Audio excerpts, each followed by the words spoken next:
A very good Thursday evening to you, and thanks for joining us tonight on Up North Live Unscripted at 6:30.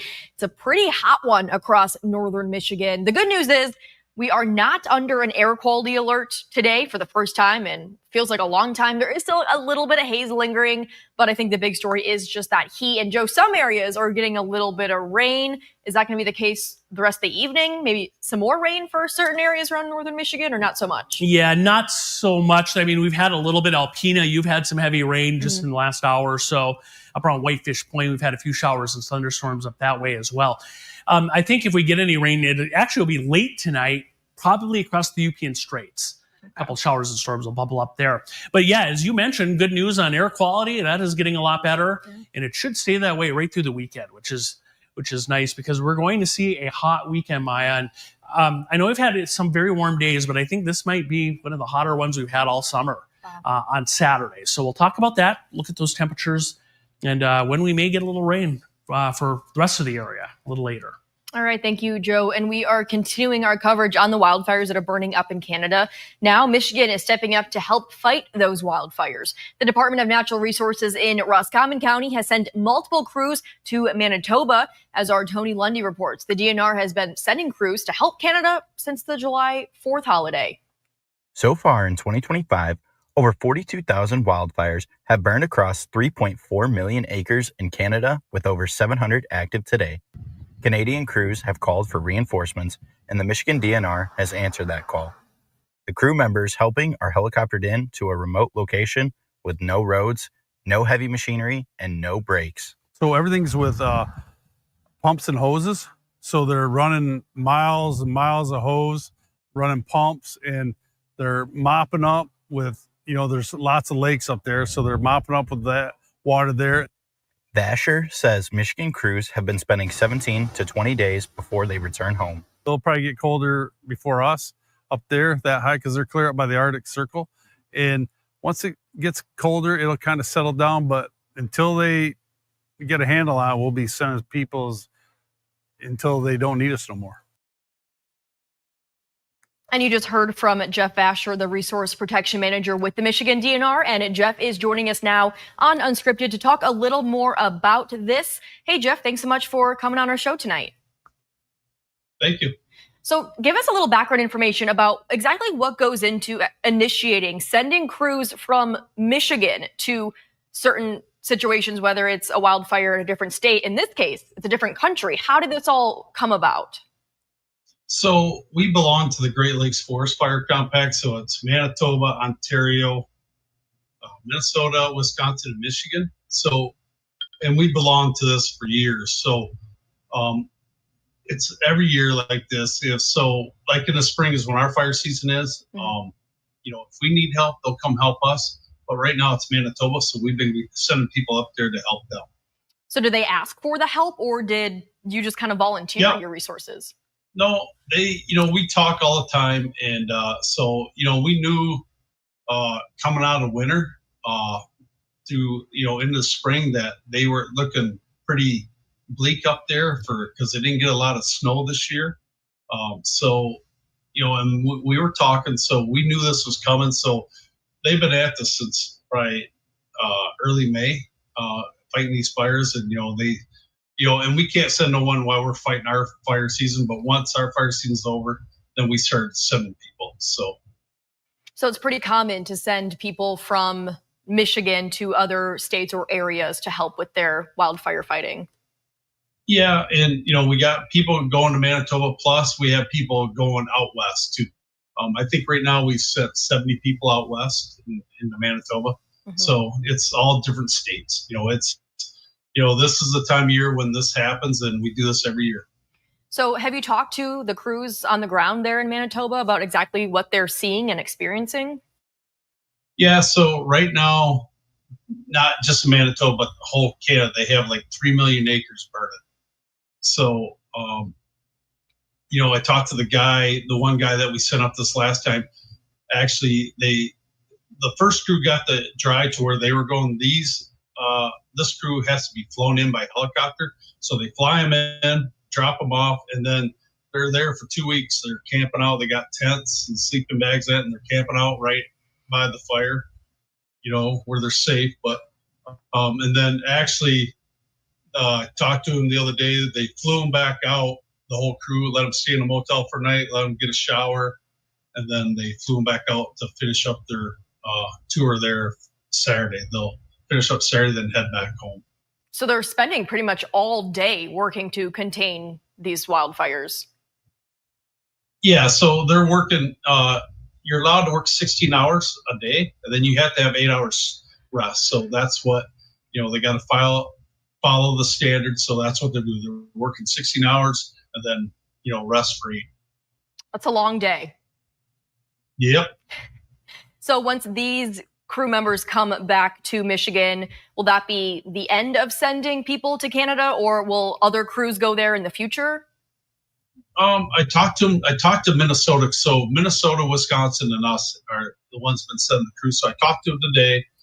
Sounds like maybe late next week or early the following week we'll send some more people. Gotcha. So how is progress going in terms of actually containing all of those fires? It's slow. I mean, you talk to the Manitoba guys up there, and they're just spent, because they've been at this so long. And I mean, I know the smoke is bad, and these fires probably will not go out till it snows. And one thing about where they're at, and they're clear up by the Arctic Circle is where this fire is they're working on. So it will get cold soon up there, start cooling down. So that'll kind of settle the fires down where they're not so active. But I would say they're not, unless Mother Nature helps them out, you probably won't see them go out till it snows. Wow.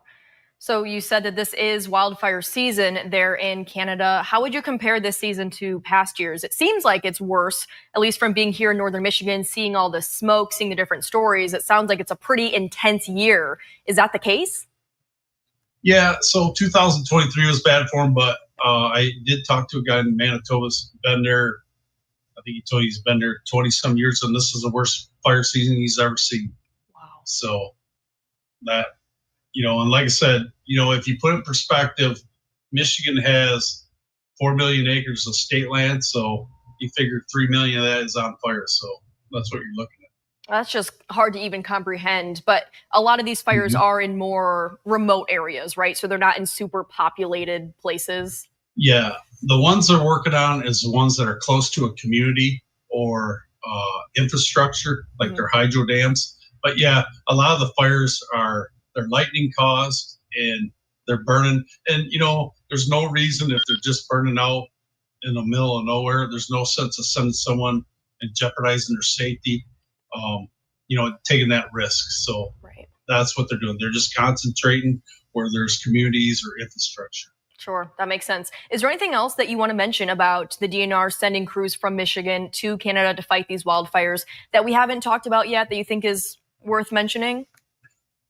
I just, I praise everyone that does it. I know the smoke is terrible, but I would tell you this, that they're trying everything they can to get these fires under control. It's just, Mother Nature is not working with them. They haven't received rain in a long time. So just be patient. They're doing everything they can. And you know what? Until they get under control, we'll keep sending people to help them out. That's our job, and we'll continue to do that. Sure. And I think it's important to put that into perspective. I know, like you mentioned, it's not ideal to have smoke in the skies and haze in the skies here in northern Michigan, especially for people in that more sensitive group with the different air quality advisories and whatnot. But there are folks that are literally right next to these burning fires trying to contain it. So as much as it is not ideal having this happening here, it's obviously a whole lot worse there at the source of the fires. Yeah, and you got to look at it this way. They cannot get equipment in there. Like, we have bulldozers. They cannot get that kind of stuff. So it's all a pump and hose show. So they're running miles of hose and using pumps to help put these fires out. So it's a process, and it's going to take a long time to do it. Yeah. Well, Jeff, thank you so much for coming on Unscripted and explaining that process a little more and telling us exactly what it's like being up there right in the middle of all of this, trying to contain these blazes. We will, of course, keep our viewers at home updated on any sort of containment and that sort of thing. But again, the good news is here in northern Michigan anyways, the smoke is starting to head out of our way and we are not under an air quality alert anymore. So looking up here in northern Michigan. Well, we have an update too on a story that we have been following for several weeks now. Friends of one of the survivors of the mass stabbing incident at the Grand Traverse County Walmart, they're coming together to support his recovery. Matthew Byers was one of the 11 injured and taken to Munson Medical Center, Our Allie Baxter is highlighting an upcoming fundraiser in his honor.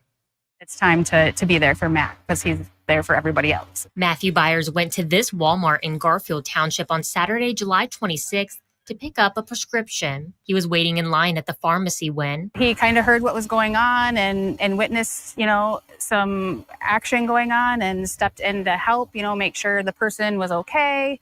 And just became involved. As he bent over to help up who later would be identified as the suspect, Matthew was stabbed by him. He spent almost 2 weeks in Munson Medical Center recovering from his injuries. I met him when I moved up here about 15 years ago. Sabrina Brandt is a close family friend of Matthew. He's been at Great Wolf Lodge for about the last 12 years and is a pretty vital part of the lodge there, playing Santa and various other entertainment roles. As Sabrina explains, Matthew has a history of helping and serving others. He was in the Navy, on tours with operations like Desert Shield and Storm, before entering the hospitality field. He just got awarded like one of the top 5 state of Michigan hospitality awards. And for years, Matthew worked at Toys R Us. Since he was injured, many old coworkers have come forward to testify to his helping spirit. I mean, Toys R Us hasn't been around for how long now?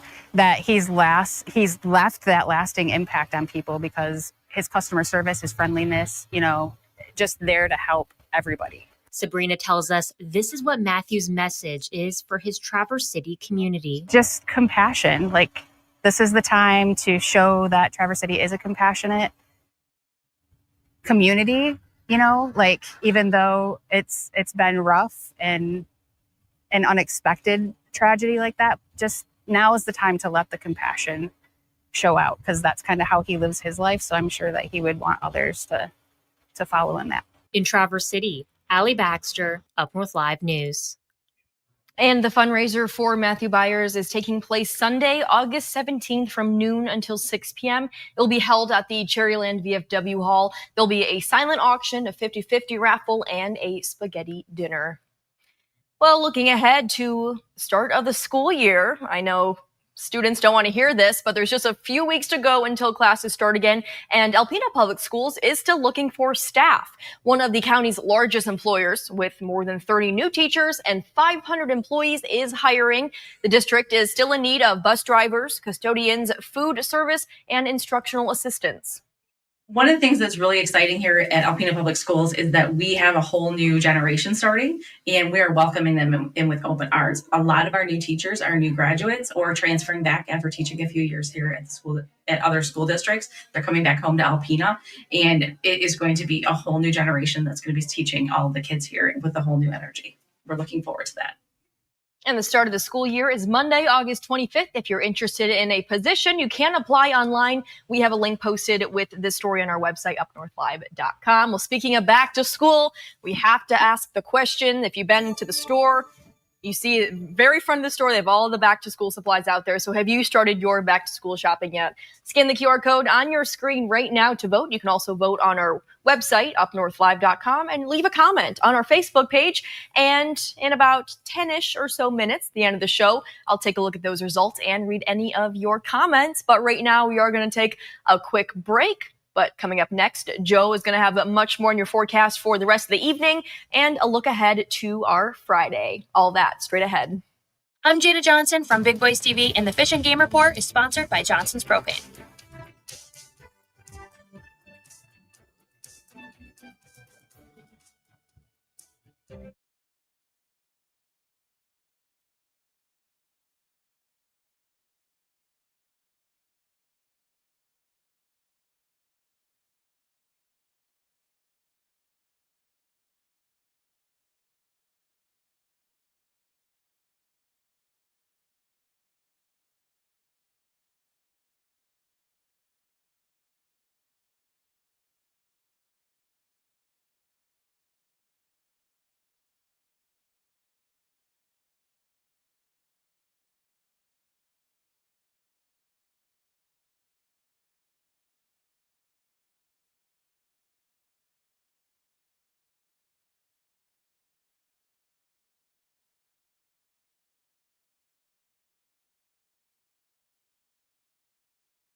Well, it sure has been a hot one today across northern Michigan, and that means sleeping conditions tonight may not be very ideal. Definitely not a good night to keep your window open. Joe, is it going to be, what will the temperatures be tonight? How warm will it be? Well, overnight we're going to stay in the 60s to around 70 tonight, Maya. So, a night for the box fan or the ceiling fan or the AC if you're lucky enough to have that, hopefully. But yeah, and that's going to be the case the next several nights. It's just going to be warm and muggy coming up here. Look outside of our studios. We're in the building. We can't get this view, but we can look at the monitor like you guys. 88. That's what it looks like outside. It was 90. Traverse City did reach 90 today. Feels like 89. Currently, the visibility right now at 10 miles. I want to focus a little bit on air quality. As you take a look here, these are the actual reports. We're not completely in the great air category quality, as noted there, but we are seeing an improvement because last week we were in the very unhealthy to unhealthy category. And as far as smoke is concerned this weekend, watch what happens here. A little bit to the east of us through New York State, Pennsylvania. We've got some smoke there. But we should see this rapidly improving. And again, a lot of the smoke is going to stay north of us into parts of Ontario.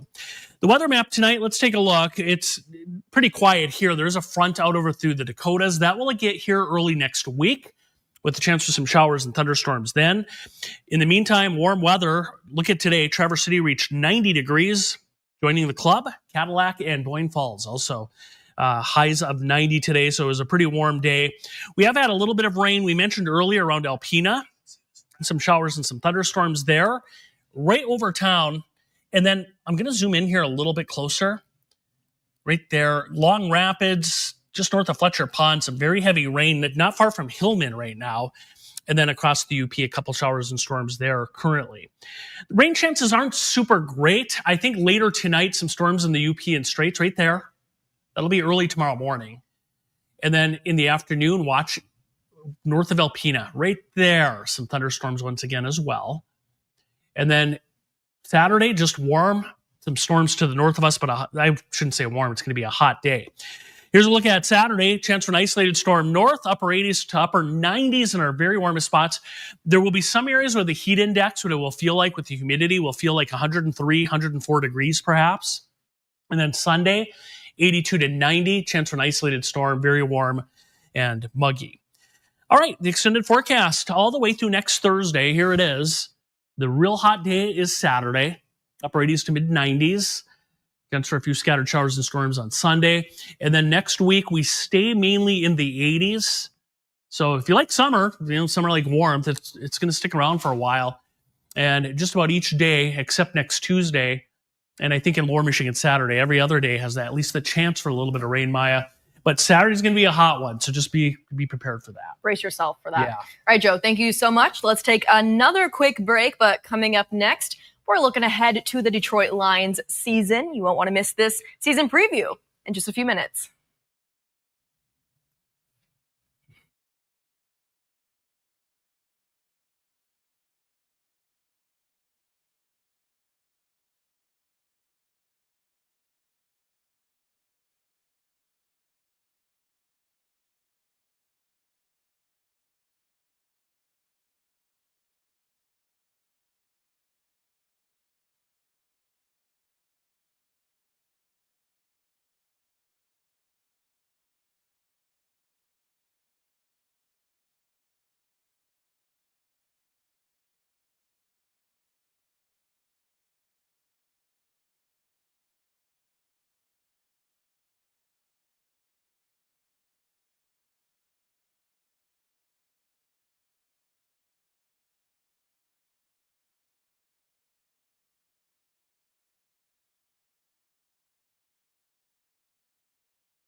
The Detroit Lions will jump back into preseason play on Friday night against the Atlanta Falcons. But before we get there, sports director Harrison Beebe helps us with the Little Lions season preview. In this week's Jimmy John Sports Corner, he talks with the Not the Same Old Lions podcast host and Traverse City resident Matthew Saltesiak about what to expect from the Honolulu Blue and Silver this fall. The following segment is sponsored by Jimmy John's of Traverse City. What do you want to see in the second preseason game against Atlanta this Friday night? I think what I want to see is what most fans want to see, which is Hendon Hooker playing quarterback. I want to see him start the game.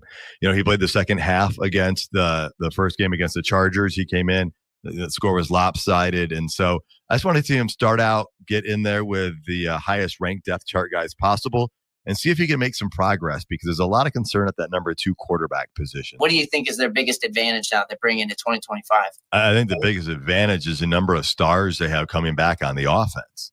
You've got Amon-Ra St. Brown and Jamison Williams coming back in the top 2 receiver positions. You got Sam Laporta in year 3 as a tight end. And then you've got Jahmyr Gibbs and David Montgomery along with Jared Goff.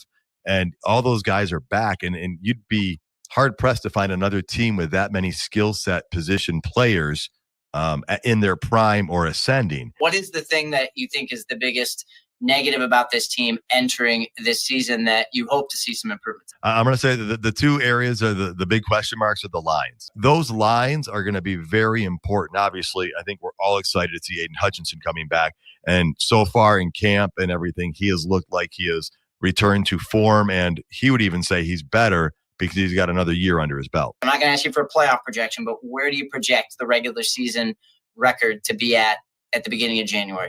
Green Bay, Minnesota, and Chicago also have a very difficult schedule. So does Washington and Philadelphia and Dallas. So there's a lot of good teams that are playing each other, really. We've talked about it before. We had you on one of my episodes, and I got to believe, I think 12 seems like a pretty good number. I think the odds from Vegas are 10.5. And I feel like 11 and 12 is very realistic, even though they have that tough of a schedule. Again, there's a lot of moving parts and some new parts, but I do think they have the talent and the coaching to be able to reach that number. I'm going to go 13 wins for the season. All right, we'll be right back after this quick break. Salon services are furnished by Epiphany Advanced Academy in East Acme.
Students will be heading back to school before we know it. So our question today is, have you started your back to school shopping yet? Most people No. Too early. 77% are saying no, 23% yes. You can still vote by scanning the QR code on your screen right now. There is still time to vote if you haven't yet, but we are all out of time here on Unscripted. Thank you so much for joining us tonight at 6:30. We hope to see you back here at 11 o'clock.